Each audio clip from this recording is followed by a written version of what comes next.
नमस्कार प्यारे बच्चों, आपकी अपनी कोचिंग सुमन हिंदी क्लास में आपका हार्दिक अभिनंदन है। आज 30 अगस्त 2024 को री एग्ज़ाम पुलिस का जो फर्स्ट शिफ्ट में पेपर हुआ था उसकी हिंदी की आंसर की लेकर मैं आपके समक्ष उपस्थित हूँ, जिसका कोड है KWU24। तो आप अपने प्रश्नों का मिलान कर लीजिए और देखिए कि आपके कितने प्रश्न सही हैं। तो बच्चों, यहाँ 20 नंबर प्रश्न से हिंदी के प्रश्न शुरू हैं। तो देखते हैं इन प्रश्नों को। प्रश्न 20, बैलगाड़ी में समास है।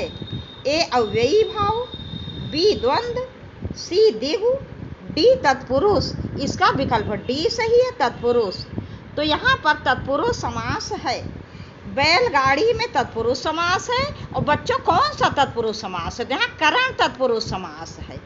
बैलों द्वारा खींची जाने वाली गाड़ी, जहाँ जिस साधन या माध्यम के द्वारा कार का होना पाया जाता है उसमें करण तत्पुरुष समास होता है। तो बैलगाड़ी समास का जब हम विग्रह करेंगे तो हो जाएगा बैलों द्वारा खींची जाने वाली गाड़ी, बैलगाड़ी।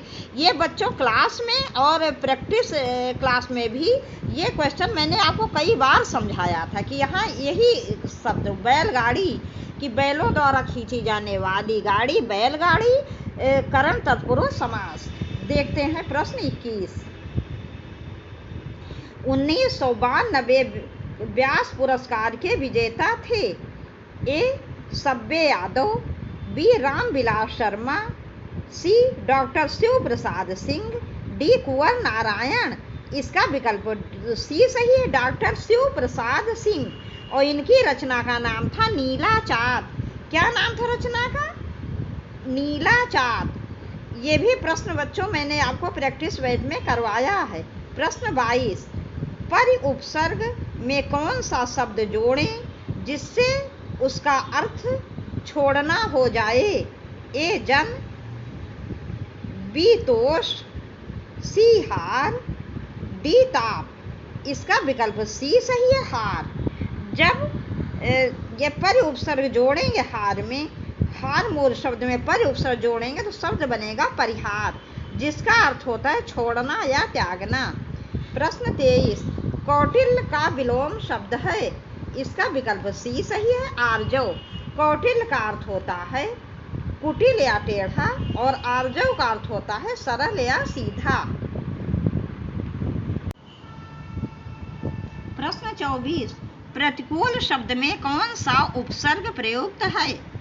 ए परि, बी प्रा, सी परा, डी प्रति। तो बच्चों इसका विकल्प डी सही है, प्रति। जैसा आपको पता होगा उपसर्ग एक शब्दांश होते हैं जो कि किसी भी शब्द के पहले या आगे में लगकर उसके शब्द को कभी कभी बदल देते हैं, कभी एक नया शब्द बना देते हैं, कभी शब्द में विशेषता ला देते हैं। तो यहाँ कूल मूल शब्द है। कूल माने क्या होता है? किनारा। और प्रति उपसर्ग लग गया तो हो गया शब्द बना प्रतिकूल, माने किसी के विरोध में, किसी के बिल्कुल विरुद्ध, प्रतिकूल। तो इसका विकल्प डी सही होगा, प्रति उपसर्ग लग जाए तो शब्द बनेगा प्रतिकूल। प्रश्न 25, छत से ईंट गिरी में कौन सा कारक है? ए अधिकरण, बी अपादान, सी संबंध, डी संप्रदान। इसका विकल्प बी सही है, अपादान। तो बच्चों छत से ईंट गिरी, जहाँ से कारक चिन्ह आता है और कोई व्यक्ति वस्तु प्राणी किसी दूसरे व्यक्ति वस्तु या प्राणी से अलग हो जाता है, वहाँ अपादान कारक होता है। छत से ईंट गिरी, छत से ईंट गिरी तो ईंट क्या हुई? अलग हो गई, इसलिए यहाँ पर अपादान कारक है। मैंने सभी प्रश्न आपको क्लास में करवाए हैं। कोई एक भी बच्चा ये नहीं कह सकता कि मैंने एक भी प्रश्न आप लोगों को क्लास में नहीं करवाए हैं। कुछ क्लास में करवाए गए, कुछ प्रैक्टिस वेज में। और बच्चों आप लोग ज़्यादा वीडियो के शेयर किया करो। आप लोग बिल्कुल भी वीडियो शेयर नहीं करते हो। प्रश्न 26, मुख्य क्रिया के अर्थ को स्पष्ट करने वाली क्रिया होती है। ए नामबोधक क्रिया, बी सहायक क्रिया, सी प्रेरणार्थक क्रिया, डी नामधातु क्रिया। इसका विकल्प बी सही है, सहायक क्रिया। मुख्य क्रिया जो होती है उसको स्पष्ट करने वाली क्रिया होती है, उसके अर्थ को सहायक क्रिया। जैसे राम विद्यालय जाता है, तो जाता क्या हो गया? मुख्य क्रिया, और है क्या हो गई? सहायक क्रिया। प्रश्न 27, एक मुलाकात कहानी की कथाकार कौन है? बच्चों सारे विकल्प नहीं बता रहे हैं, केवल सही विकल्प बता दे रहे हैं। तो इसका विकल्प डी सही है, उषा राज। इसका विकल्प डी सही, उषा राज। ये मुझे लग रहा है थोड़ा कठिन प्रश्न आ गया है। ये प्रश्न बच्चों मैंने आपको नहीं करवाया था प्रैक्टिस में। ये मुझे लग रहा है पुलिस के विचार से थोड़ा कठिन प्रश्न दे दिया इन्होंने। प्रश्न 28, अपवाद को छोड़कर वर्णमाला के अक्षरों के नाम किस लिंग में होते हैं? इसका विकल्प बी सही है, पुल्लिंग। तो बच्चों जैसा हिंदी वर्णमाला में वर्णों की कुल संख्या है 52। क्या है वर्णों की संख्या? 52। इसमें सभी जितने भी वर्ण हैं सब पुल्लिंग होते हैं। केवल 3 वर्ण स्त्रीलिंग होते हैं, जो कि मैंने आपको क्लास में बार बार बताया है, ई और री। मतलब हरस्व ई, हरस्व री। री का री तो हिंदी में एक ही होती है, दीर्घ री का प्रयोग तो संस्कृत में होता है। तो ई, छोटी ई, हरस्व ई, री और बड़ी ई, ये 3 वर्ण केवल स्वर होते हैं जो स्त्रीलिंग होते हैं, और सारे वर्ण हिंदी वर्णमाला के पुल्लिंग होते हैं। प्रश्न 29, अनेक शब्दों के लिए एक शब्द का चयन कीजिए जिसे टाला ना जा सके। इसका विकल्प ए सही है, अनिवार्य। इसका विकल्प ए सही है, अनिवार्य।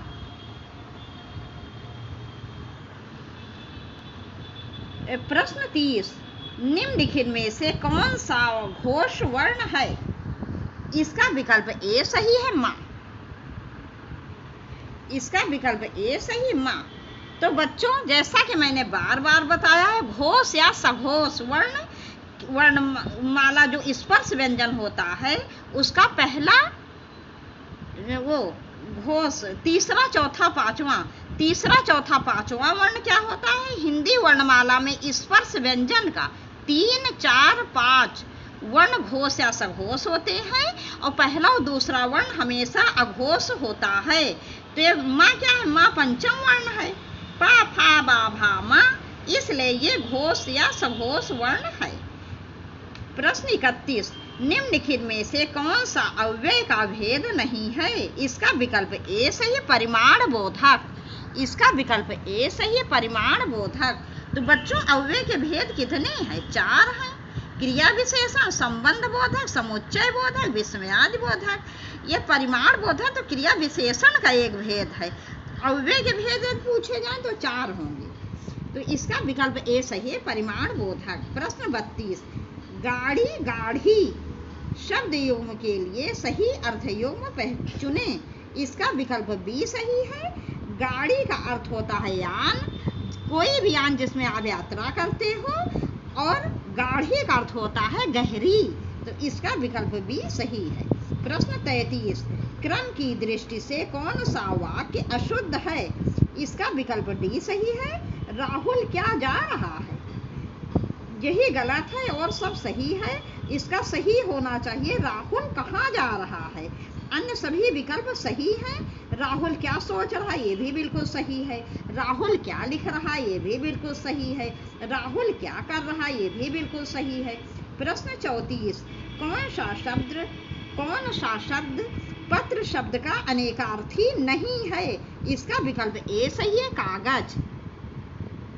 प्रश्न 35, निम्नलिखित में से कौन सा अर्थालंकार है? इसका विकल्प ए सही है, रूपक। तो बच्चों ये विकल्प बी, यमक, अनुप्रास, श्लेष, ये सभी शब्दालंकार हैं। शब्दालंकार वहाँ होता है जहाँ शब्दों के द्वारा काव्य सौंदर्य में वृद्धि होती है, और जहाँ अर्थ के द्वारा काव्य सौंदर्य में वृद्धि होती है, चमत्कार उत्पन्न होता है, वहाँ अर्थालंकार होता है। शब्दालंकार के भेद मैंने आपको क्लास में बार बार बताए, लिखवाए भी हैं। इनके भेद होते हैं 7। प्रश्न 36, जब क्रिया का प्रयोग कर्ता के लिंग, वचन और कारक के अनुसार होता है तो कौन सा वाच्य होता है? इसका विकल्प सी सही है, कर्तृवाच्य। जब क्रिया का प्रयोग कर्म के लिंग, वचन, कारक के अनुसार होता है तो कर्मवाच्य होगा, और जहाँ क्रिया का प्रयोग लिंग वचन कारक आदि सभी भाव के अनुसार होता है, वहाँ भाववाच्य होता है। तो इसका विकल्प सी सही होगा, कर्तृवाच्य। कर्तृवाच्य में क्रिया का प्रयोग कर्ता के लिंग वचन और कारक के अनुसार होता है। क्रिया का परिवर्तन कैसे होता है? कर्ता के अनुसार। प्रश्न 37, तिलक किस प्रकार का शब्द है? इसका विकल्प बी सही है, तत्सम। इसका तद्भव होगा टीका। क्या होगा इसका तद्भव? टीका। प्रश्न 38, स्वच्छ शब्द का पर्यायवाची बताइए। इसका विकल्प डी सही है, निर्मल। इसका विकल्प डी सही है, निर्मल। नीरद माने क्या होता है? बादल। पंकिल माने क्या होता है? कीचड़ से भरा हुआ। नीरज माने क्या होता है? कमल। बरवे प्रश्न 39, बरवे छंद है। इसका विकल्प सी सही, अर्ध सममात्रिक छंद।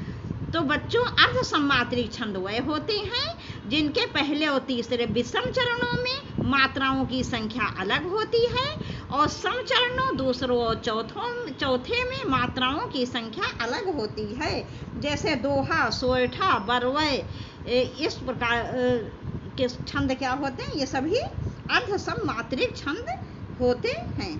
तो बरवे के पहले और तीसरे चरण में 12 विषम चरणों में और सम चरणों में जैसे दूसरे और चौथे में 7 मात्राएं होती हैं। तो इनके पहले और तीसरे विषम चरणों और सम चरणों दूसरे और चौथे चरणों में मात्राओं की संख्याओं में अंतर होता है, इसलिए इसको हम अर्ध सममात्रिक छंद कहते हैं।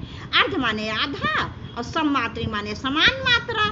तो आधे में जैसे पहले और तीसरे विषम में मात्राओं की संख्या समान होती है और दूसरे और चौथे सम में मात्राओं की संख्या समान होती है, तो इसीलिए इसको अर्ध सममात्रिक छंद कहा गया है। प्रश्न 40, कौन सा शब्द क्रिया विशेषण है? इसका विकल्प बी सही है, तेज।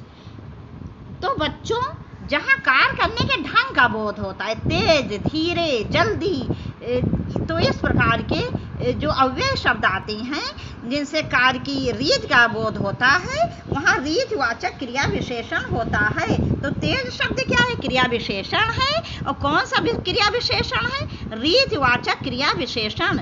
बच्चों, मेरी ऑफलाइन कोचिंग काका देव कानपुर आशीष गार्डन गेस्ट हाउस के बगल में है और यहाँ किसी भी प्रतियोगी परीक्षा के लिए, चाहे आपको सामान्य हिंदी पढ़नी हो या साहित्यिक हिंदी पढ़नी हो, आप एडमिशन ले सकते हैं। आप आइए, अपना डेमो लीजिए, एडमिशन लीजिए, किसी भी के बहकावे या भड़काने में मत आइए, चाहे कोई शिक्षक ही क्यों ना हो। प्रश्न 41, मुख दर्शन में कौन सा समास है? इसका विकल्प सी सही, तत्पुरुष। तो बच्चों, यहाँ तत्पुरुष समास है और यहाँ संबंध तत्पुरुष समास है। मुख दर्शन का जब आप विग्रह करोगे तो हो जाएगा मुख का दर्शन, तो इसलिए यहाँ पर संबंध तत्पुरुष समास है। संबंध तत्पुरुष समास का कारक चिन्ह क्या होता है? का, की, के, रा, री, रे, ना, नी, ने। प्रश्न 42, 8 कनौजिया 9 चूल्हे लोकोक्ति का अर्थ क्या है? इसका विकल्प ए सही है, अलगाव की स्थिति। अब बच्चों, ये गद्यांश के प्रश्न देख ले रहे हैं। गद्यांश में पढ़ नहीं रही हूँ, ये आप लोग पढ़ लेना, मैं इसके केवल प्रश्न उत्तर बता रही हूँ। तो प्रश्न 43, एटम बम की अपार शक्ति का प्रथम अनुभव कैसे हुआ? इसका विकल्प सी सही है, जापान की अजेय शक्ति की पराजय से। प्रश्न 44, बड़े बड़े देश आधुनिक विनाशकारी शास्त्रार्थ क्यों बना रहे हैं? इसका विकल्प सी सही है, अपने संसाधनों का प्रयोग करने के। नहीं बच्चों, इसका विकल्प डी सही होगा, पारस्परिक भय के कारण। इसका विकल्प डी सही है, 44 का डी सही होगा, पारस्परिक भय के कारण। प्रश्न 45, आधुनिक युद्ध भयंकर व विनाशकारी होते हैं क्योंकि? इसका विकल्प सी सही है, अधिकांश जनता और उसकी संपत्ति नष्ट हो जाती है। प्रश्न 46, इस गद्यांश का मूल कथ्य क्या है? मेरे विचार से बच्चों इसका विकल्प डी सही होगा, क्योंकि इस गद्यांश का जो उद्देश्य है अंत में वो यही है कि निशस्त्रीकरण और विश्व शांति।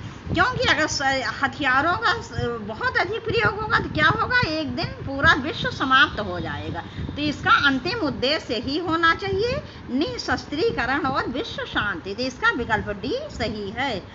प्रश्न 47, भयंकर विनाशकारी आधुनिक शस्त्रास्त्रों को बनाने की प्रेरणा किसने दी? इसका विकल्प ए सही है, जापान के विनाश ने। जापान के विनाश ने। प्रश्न 48, री ध्वनि किस स्वर के अंतर्गत आती है? इसका विकल्प ए सही है, ह्रस्व स्वर। ह्रस्व स्वरों की संख्या कितनी है बच्चों? तो ये है 4। आ, ई, उ, री। क्या है? आ, ई, उ, री। तो इस प्रकार से री ध्वनि ह्रस्व स्वर के अंतर्गत आती है। प्रश्न 49, निम्नलिखित प्रश्न में 4 विकल्पों में से क्रिया का सही रूप वाला विकल्प पहचानिए। शायद कल मीरा, खाली जगह। ये क्या है? जाना, संभाव्य भविष्यकाल। तो इसका हो जाएगा विकल्प सी, जाएगी। शायद कल मीरा दिल्ली जाएगी। तो बच्चों, संभाव्य भविष्यकाल वहाँ होता है जहाँ आने वाले समय में कार्य के होने की संभावना हो। माने आने वाले समय में कार्य हो भी सकता है और नहीं भी हो सकता है। कार्य का हो भी सकता है आने वाले समय में और नहीं भी हो सकता है। तो शायद कल मीरा दिल्ली जाएगी। इसका विकल्प सी सही है। इसलिए यहाँ पर संभाव्य भविष्यकाल है, माने आने वाले समय में मीरा दिल्ली जा भी सकती है और नहीं भी जा सकती है।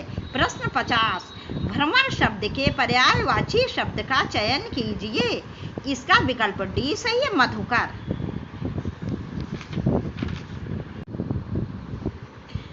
प्रश्न 51, त्यागपत्र उपन्यास किसकी रचना है? इसका विकल्प सी सही है, जैनेन्द्र कुमार। प्रश्न 52, निम्नलिखित वाक्य के लिए सही मुहावरा बताइए। मीठी मीठी बातों से लज्जित करना। इसका विकल्प सी सही है, मखमली जूते मारना। मखमली जूते मारना। प्रश्न 53, मिथ्या आडंबर के अर्थ में किस लोकोक्ति का प्रयोग होता है? इसका विकल्प बी सही है, छटाक चून चौबारे रसोई। प्रश्न 54, अनाज का पर्यायवाची शब्द है। इसका विकल्प सी सही है, शस्य। इसका विकल्प सी सही है, शस्य। प्रश्न 55, कहावत शब्द में प्रयुक्त प्रत्यय है। इसका विकल्प डी सही है, आवत। यहाँ कह मूल शब्द है और आवत प्रत्यय लग गया तो शब्द बना कहावत। प्रत्यय बच्चों वो शब्दांश होते हैं जो किसी शब्द के अंत में लगकर उसके शब्द को परिवर्तित कर देते हैं, उसके अर्थ को बदल देते हैं, अर्थात उसका अर्थ परिवर्तित कर देते हैं। प्रश्न 56, अद्भुत रस का स्थायी भाव है। इसका विकल्प ए सही, विस्मय। क्रोध रस का स्थायी भाव क्या होता है? वो रौद्र रस का स्थायी भाव। रौद्र रस का स्थायी भाव क्रोध होता है। उत्साह स्थायी भाव किसका है? वीर रस का। भय स्थायी भाव है भयानक रस का। अब बच्चों यहीं पर ये वीडियो समाप्त कर रहे हैं। अभी सेकेंड शिफ्ट के पेपर के बाद आपसे फिर मिलेंगे इसकी आंसर की के साथ। धन्यवाद।